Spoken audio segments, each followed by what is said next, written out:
ઉત્તરાયણ પર્વે જાગૃતતા લાવવાના ભાગરૂપે વડોદરા શહેરના આર્ટિસ્ટે ખાસ બાળકો અને માતા પિતા માટે બચ્ચો કી જાન પતંગ નામની શોર્ટ ફિલ્મ બનાવી છે। ઉત્તરાયણ પર્વને લઈને બાળકોમાં અદ્ભુત ઘેલછા હોય છે। ઘણીવાર ઉત્તરાયણ પર્વમાં નાના બાળકો પતંગ માટે જ્યાં ત્યાં ભાગતા હોય છે, જેને લઈને અમુકવાર પતંગ પકડવાના ચક્કરમાં બાળકો અગાસી પરથી પડી જાય છે તો રોડ પર પતંગ પકડવા ભાગતા બાળકો વાહનો સાથે પણ અથડાઈ જતા હોય છે। આવા બનાવોમાં કેટલાક બાળકો મોતને પણ ભેટતા હોય છે। ત્યારે ઉત્તરાયણ પર્વે આવા બનાવ ન બને અને તેને લઈને જાગૃતતા લાવવાના ભાગરૂપે બાળકો તથા માતા પિતાઓ માટે વડોદરા શહેરના આર્ટિસ્ટ સંદીપ રાઠોડ દ્વારા ખાસ બચ્ચો કી જાન પતંગ નામની હિન્દી શોર્ટ ફિલ્મ તૈયાર કરવામાં આવી છે, જેમાં ઉત્તરાયણ પર્વની ઉજવણી દરમિયાન પોતાની સંભાળ રાખવાનો સંદેશો આપવામાં આવ્યો છે। આ સાથે ચાઇનીઝ દોરાનો ઉપયોગ ન કરવા પણ નાગરિકોને અપીલ કરવામાં આવી છે। से वो एक पतंग के लिए छत पे चढ़ा था और कैसे उसने अपनी जान गंवा दी।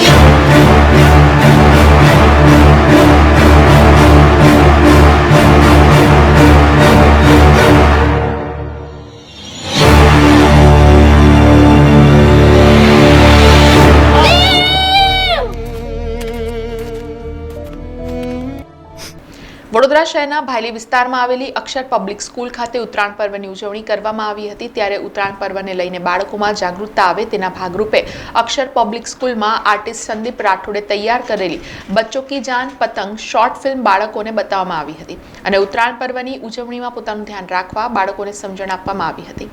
ત્યારે આર્ટિસ્ટ અને ફિલ્મ મેકર સંદીપ રાઠોડે આ મામલે પોતાની પ્રતિક્રિયા આપી હતી।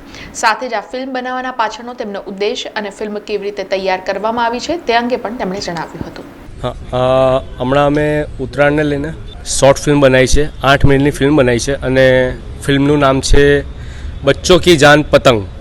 આપણા વડોદરાના ચાઇલ્ડ આર્ટિસ્ટ છે અને બધા મુખ્ય કલાકાર જેવી રીતે કે નાના બાળકો જે છે માહિર મિસ્ત્રી છે, રુદ્ર ઠક્કર છે, પછી આદ્યા ભટ્ટ છે, પછી કુશ દાદલાની છે અને તેજસભાઈ છે। જે તેજસભાઈ જે છે એ પિતાનું કેરેક્ટર કરે છે અને એક જ ફિલ્મના 2 છોકરા અંદર બતાવ્યા છે અને એક છોકરી બતાવી છે અને એમનો એક જ પરિવારમાં એક છોકરો 3 વર્ષ પહેલાં પતંગ પકડવામાં અગાસી પરથી પડીને મૃત્યુ થઈ જાય છે અને એમનો બીજો છોકરો 3 વર્ષ પછી પતંગ પકડવાની લાલચમાં રસ્તા પર ભાગતો હોય છે અને ગાડી સાથે અથડાઈને એનું અકસ્માત થાય છે। એટલે અમારો સંદેશ એક એવો જ છે કે નાના છોકરાઓ જે પતંગ પાછળ ભાગે છે એ ભાગવા ના જોઈએ અને ઘરમાં બધી ફેસિલિટી આપે જ છે પેરેન્ટ્સ, પતંગ દોરો બધું હોય છે તો આપણે એને સાચવીને એ રીતે એને એન્જોય કરવો જોઈએ અને બધા પેરેન્ટ્સે પણ ધ્યાન રાખવું જોઈએ એમના નાના બાળકોનું।